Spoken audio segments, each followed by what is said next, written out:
I always thought I was a privileged person. I had a kind husband and in-laws who cared for me as if I were their own daughter. And when I had the child of my dreams, I knew that she would be loved by everyone. I didn't doubt anything, but... What have you done? Do you know what you've done? Don't give birth to that child. As soon as I told my mother-in-law, Mary, that I was pregnant, she looked like a young man and locked me in the doghouse in the yard. How could this happen? When I found out the truth and who was behind it, I couldn't stop shaking all over. My name is Amelia. I am a 32-year-old office worker. I met my husband Luke through a friend, and we have been married for 2 years. Luke is a gentle man, and I feel safe and relaxed with him. He's very protective of his parents. We often went to see them together to show them how well we were doing. His parents are also peaceful people. They loved me as if I were their own daughter. I never thought that I would be bullied by them, until I got pregnant. After we got married, I finally had the baby I had always wanted. When I told Luke, he was happy with tears in his eyes. I'll have to let Mom and Dad know. They'll be so happy. I thought it was a little too early to tell them, but then I thought that I might get sick or something and might need them to help me. Luke and I visited them on the weekend. We enjoyed dinner as usual. Luke told his parents that I was pregnant when after dinner. Mary seemed to have noticed that I didn't drink alcohol. I knew it. Congratulations. I'm really happy for you, Amelia. You need to take care of your body now. She was so happy. My father-in-law, Kevin, who was sitting next to her, also looked surprised. I am surprised. You're pregnant. It seemed like he didn't know what to say. I was so relieved, and we decided to stay at their house for the rest of the day. When I returned to the living room after taking a bath, the room that had been lively just a few minutes ago was quiet as if there was a funeral. What? What's going on? Did they get news of someone's misfortune? Thank you for letting me take a bath. Is something wrong? I asked fearfully, and Mary, who's normally kind, made a face like an ogre and glared at me. How dare you? Do you know what you've done? Don't give birth to a child like that. She grabbed me by the arm and opened the window to the garden. We were both barefoot as I was led out into the garden. The gravel in the garden stung my feet, and it hurt so much. Wait a minute, Mary. What are you talking about? You're hurting me. I screamed, but she ignored me. This place is good enough for a dirty woman like you. She said that and locked me up in a room that was filled with the smell of dog. It was the doghouse of Simba, the golden retriever, who died 6 months ago. Kevin, who was very good with his hands, built it himself. It was such a big doghouse. Kevin had installed an air conditioner for Simba. It was spacious enough to accommodate more than one person. But there are no windows, only a door, and the lock is only on the outside. Please open it! Luke! Luke, I know you're in there. Get me out of here and help me. My voice must have reached him. I heard his voice from close by. Amelia, not going to forgive you. I'm leaving. Cool your head there. I couldn't stop crying at these unbelievable words from him. Just a few moments ago, we were all laughing and talking about the birth of our unborn child. What is this? What did I do? After a while, I heard a car leaving. Luke had really left. When I strained my ears, I could hear Mary yelling from inside the house, though I couldn't understand what she was saying. I also heard Kevin's voice trying to calm her down. I didn't sleep a wink that day and spent the rest of the night crying in the doghouse. The next morning, when I was in a daze from lack of sleep, the door opened. I saw Mary standing there, staring at me, just as she had yesterday. Do you need to go to the bathroom? She asked me. Mary, please, this is some kind of a misunderstanding. Please let me out of here. We need to talk. I know she can hear me, but she put the plate she was holding roughly on the floor, locked the door silently, and went away again. I looked closely at the plate and found one piece of bread on the silver plate that Simba used to use. Even though the plate has been cleaned up after Simba's death, it's not easy to get rid of the smell. I don't dislike dogs, but I couldn't bring myself to eat in this space, so I didn't touch it. Periodically, Mary would appear and ask me from outside if I need to go to the bathroom. When I tried to talk to her, she didn't seem to want to talk to me and quickly went inside the house. Lunch and dinner also came on Simba's plate, just like in the morning. I knew I had to nourish my baby. I ate my dinner with my hand where it didn't touch the plate. I was miserable and sad and made me cry again. I went outside for the first time since I was locked in the house to use the bathroom at night. I noticed that Luke's car was there. "Luke is here?" I asked Mary. Luke is a poor little boy because he married a woman like you. Mary's words still made no sense to me, but I hurried into the house. Don't come inside with your dirty feet, Mary shouted from behind, but I didn't care. I went into the living room and found Luke and Kevin. "Luke, thank God. Can we go home now?" I said that to him, but he remained silent. "Kevin, please tell Mary to stop doing this to me. Please let me go home, I beg you." Then Kevin looked a little annoyed and said, I'm sorry, Amelia. When Mary becomes like that, there's nothing I can do to stop her. It's almost over, so just bear with it until then. And then Luke said, Get back in the shed. You're filthy, you know that? He suddenly yelled out. He grabbed me by the arm and forced me to go to the bathroom. When I got out, he pulled my arm hard again and took me to the shed. Don't worry, I called your office and told them you were sick and would be out of work for a while. Frankly, I didn't care about that. This whole family is crazy. All I could think about was how to get out of here. You keep screaming so loud. I heard the neighbors yelling from somewhere. Mary came out to the yard. That's enough. Be quiet, she yelled at me. That's my line. I had to fight back. It's your fault. You betrayed our family. I treated you so well. You're terrible.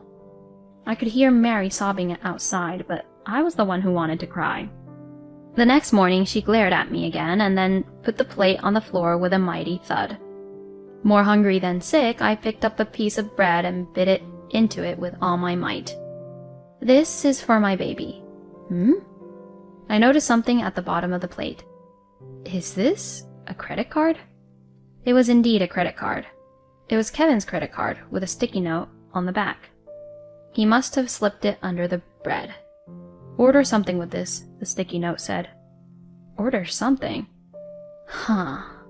Kevin was a crafty man, but a bit stupid. Mary used to make fun of him and tell me how cute he was.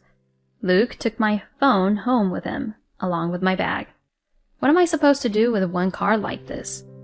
In addition, there was no way I could use a card in my father-in-law's name. Then, around noon, an unexpected visitor showed up. I heard Mary's voice arguing with someone. Is someone there? I heard an unfamiliar voice. I quickly responded. I'm here. Please help me. When the door opened, there was an unfamiliar man standing there. I knew there was someone in here. Are you guys crazy? He glared at Mary and Kevin, who were standing behind him. The man was the man who lived across the street. He had often heard yelling and arguing in the yard. He was worried and came to see what was going on. I was taken straight to the man's house, and his wife, who was at home, said to me, I'm so sorry you had to go through that. She hugged me. I smell so bad. I started to cry. Mary and Kevin didn't come after me. I borrowed a phone and asked my mother to pick me up. And by the way, I don't have a father. He died in an accident before I could remember. When I told my mom what had happened, she was very angry. When she came to pick me up, she was about to yell at my in-laws. I didn't want anything to happen to my mom, so we chose to leave immediately. I went straight to the police, but I had no proof. The couple across the street said they would testify at any time, but who knows.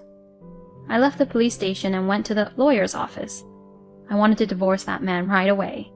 But a few days later, I couldn't believe my ears when I heard from the lawyer. What? Me? Why should I pay alimony? No way, I thought. But the lawyer told me that this case was caused by my cheating in the first place. He also said that they only wanted to discuss it directly with me and that they had proof. Of course, I never cheated on Luke. We accepted the offer. We set up a meeting with a lawyer. On the day of the meeting, Mary and Luke were staring at me. Kevin looked at me with concern. "I hear I'm having an affair. With whom in the world?"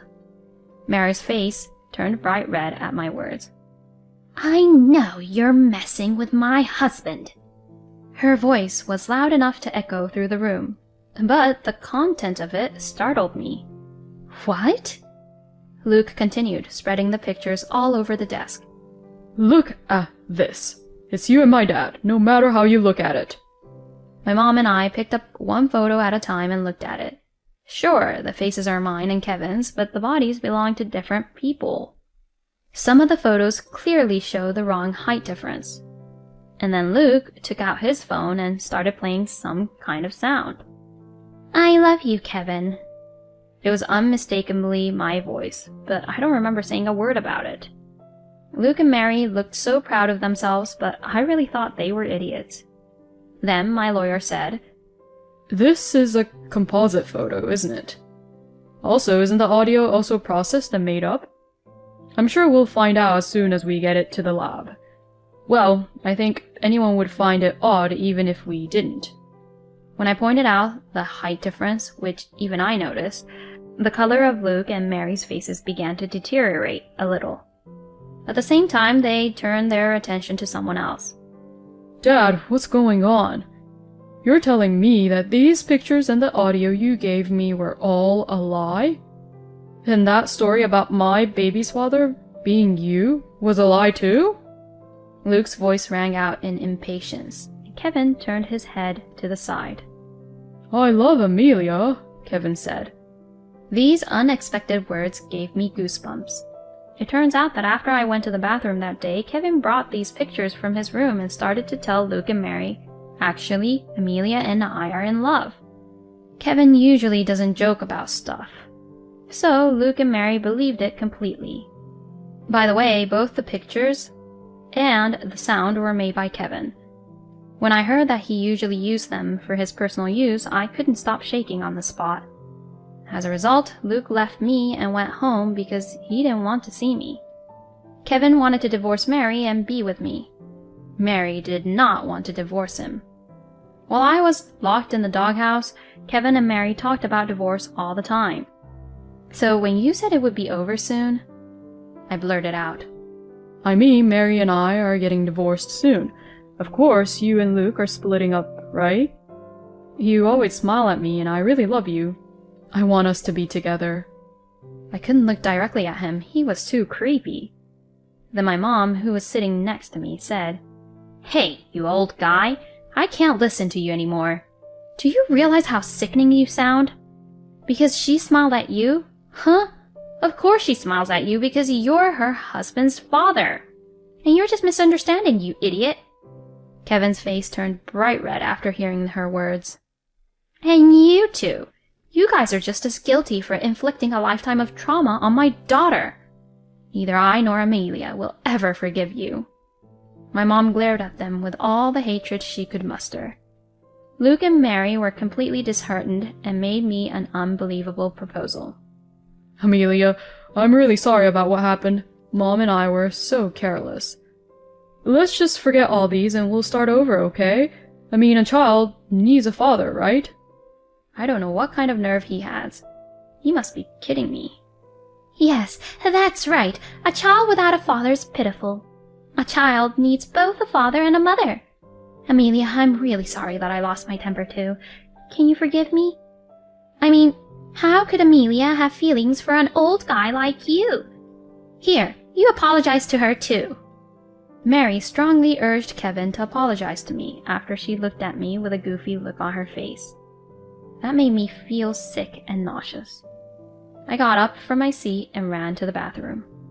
Morning sickness? You don't want to be in a family like that, do you? I'm going to do my best from now on. I lightly rubbed my stomach and slapped both cheeks to cheer myself up. Sorry to keep you waiting. I won't change my mind. I'm divorcing you. It's the only way. And Kevin, I have no memory of my father. I loved you like a father, but no more, no less. Now I never want to see your face again." Kevin looked down in disappointment, and I talked calmly.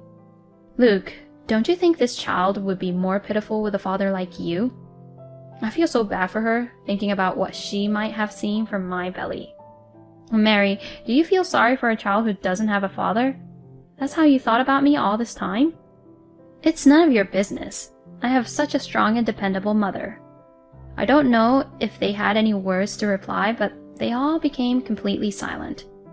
After that, we talked about child support and property division, and everything went in my favor. Mary revealed her true nature. "Of course, we have custody of the child, don't we? We're financially well off, and I'll take responsibility and raise the child." What she said didn't make any sense, so I ignored her. There's no way Luke can get custody of the child. They are forgetting the most important thing. After that, I took a leave of absence from my job to think only about my child. I moved back to my parents' house. It was not long after that I heard that my ex-family-in-law had been taken to the police. When the police asked me what had happened, I remembered something. Mary and Kevin were dog lovers and were so worried about Simba that they kept security cameras in their yard and the shed. I told the police about it, and when the police visited their house, they told me that the footage was perfectly preserved. And the couple across the street testified. Mary was blatant in her denial, but Kevin readily confessed to the crime. Luke knew about the confinement, but ignored it, so he was judged to have been involved in the confinement. As a result, my ex-family members were sentenced to prison. They sent me a letter, but I threw it away without reading it, because I will never forgive them, even if I read it. Mary and Luke may have acted that way because of what Kevin had told them, but that doesn't mean I'm going to rebuild my life with a bunch of crazy people who won't listen to me and lock me in a doghouse. I don't think I'll ever be more scared in my life. I went through a lot of hard times, but when I saw my daughter sleeping in my arms, I felt so happy that it didn't matter. According to the law, my daughter was born under my ex-husband's name. I filed a petition with the family court, and my daughter and I were safely given the same surname.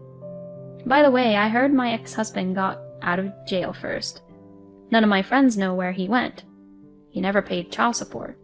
That's how lazy the man was. Whatever the reason was, sooner or later, we might have ended up divorced. I'm just happy that he's gone from my life. My mother holds my daughter Grace in her arms. I could look at her all day. She's so cute. Single mothers are not uncommon these days. You have me, and there are many people in this world. Amelia, you can raise your child in peace. I never see my mom raise her voice like that during our divorce proceedings. I'm so glad she was my mother. I vowed to be a strong mother myself.